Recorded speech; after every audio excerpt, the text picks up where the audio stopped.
Paulo espera e recebe também que ia ser visitado pelo Ananias. E Ananias, obedecendo a Deus, claro, com calafrio, porque sabia quem era Saulo, o futuro Paulo, foi à rua direita e chegou até aquela casa.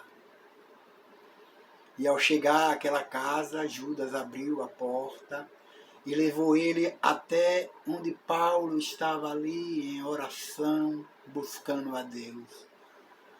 E Ananias colocou a sua mão sobre ele e chamou: Irmão Saulo. Pela primeira vez na história e na vida de Saulo, ele é chamado de irmão, tornou-se cristão. E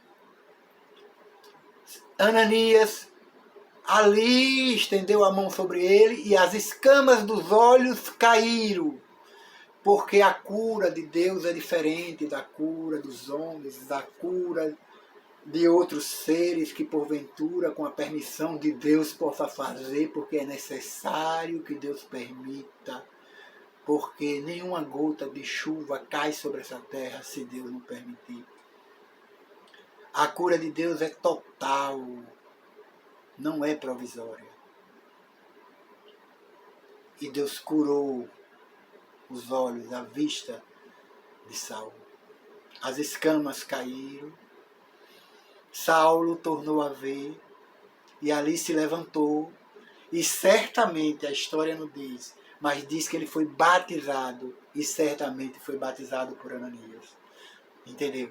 Porque o contexto, como historiador, dá essa força para que a gente entenda e compreenda esse relato. Deve ter ido a um rio próximo, com água na cintura, e ali foi batizado em nome do Pai, do Filho e do Espírito Santo. Em nome da Trindade, que muitos afirmam que nem essa palavra existe na Escritura, e não existe mesmo, e nem precisa existir. Mas quando Jesus disse, seus pecados estão perdoados, só Deus perdoa os pecados. Quando Jesus chegou para Lázaro e disse, levanta-te, sai dessa sepultura, e ele saiu, só Deus tem poder sobre a morte.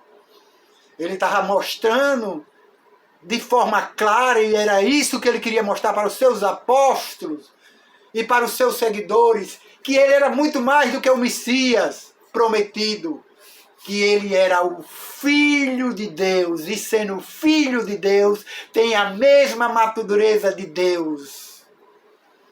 Tem um bispo de Alexandria, chamado Ário, que afirmou que Jesus era algo menor do que o Pai. Gerou uma controvérsia religiosa que foi decidida no Concílio de Nicéia em 325. Aí surge um personagem, um cópita, baixinho, chamado Atanásio. E ele lá, ao formatar o código nicênico, ele deixou bem claro que Jesus não é um ser criado, como eu e você. Que Jesus não é um ser procedente, mas que Jesus é um ser gerado na infinitude de Deus, tendo a mesma essência de Deus. Assim como eu sou ser humano, meu pai e minha mãe são seres humanos, você é um ser humano que tem pai e mãe ser humano, eu não posso dizer que você é maior ou menor do que o seu pai. Porque vocês, tanto um como o outro, são seres humanos, têm a mesma natureza e a mesma essência. Foi aí onde Ário de Alexandria se perdeu no debate.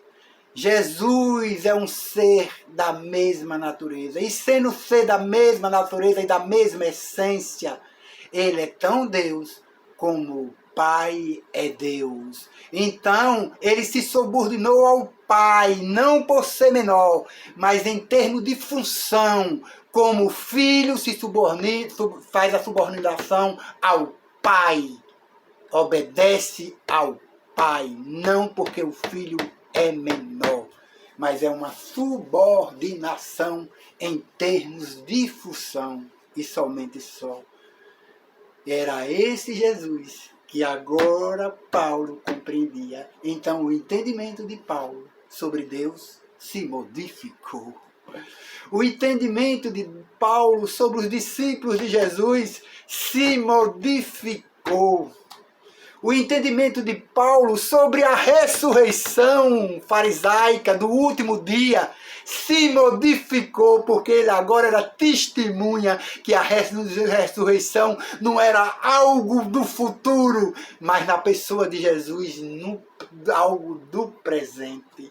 Se modificou também. Se modificaram todas as coisas e ele se batizou, se convenceu, entendeu e compreendeu, e a partir daquele momento ele se levantou e passou a visitar as sinagogas ali daquela cidade de Damasco e pregava e anunciava Jesus Cristo como Messias vindo de Deus e como Filho de Deus. E ele fazia de uma forma que nenhum outro do seu tempo conseguia fazer até então.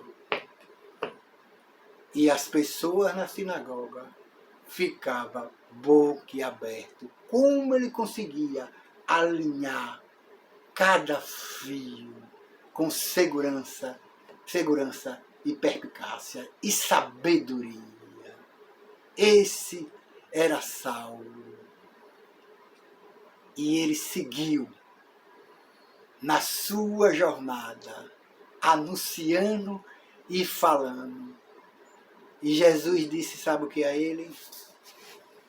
Importa ele agora entender e compreender o quanto significa sofrer por causa do meu nome.